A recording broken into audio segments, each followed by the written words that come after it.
బాలయ్య బాబు చరిత్రలో 100వ cinema. 100వ cinema అంటే ఎన్నిక చేసుకున్న సబ్జెక్ట్ గౌతమీపుత్ర శాతకర్ణి.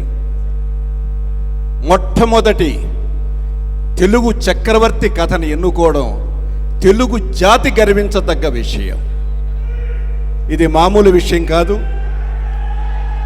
33 రాజ్యాల్ని జయించి చక్రవర్తి అయిన గౌతమీపుత్ర శాతకర్ణి కథని ఈ రోజున మనం చేసుకుంటున్న ఉగాది పచ్చడి ఆయనతో ప్రారంభమైంది. అటువంటి మహనీయుడి చారిత్రాత్మక కథని నిజంగా తీయాలని ఆలోచన కృషికు రావడం, దాన్ని బాలయ్య బాబు ఆమోదించడం నిజంగా తెలుగు జాతి గర్వించదగ్గ విషయం అని మీ అందరికీ తెలియజేస్తుంది.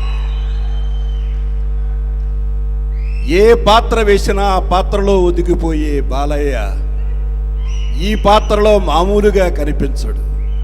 జానపదం, పౌరాణికం, సోషల్, యాక్షన్, సెంటిమెంట్ ఏ యాంగిల్లోకి వెళ్ళినా తనకి తను మలుచుకునే బాలయ్యని మనం మా గౌతమీపుత్ర శాతకర్ణిగా చూడ్డానికి ఎదురు చూస్తాం.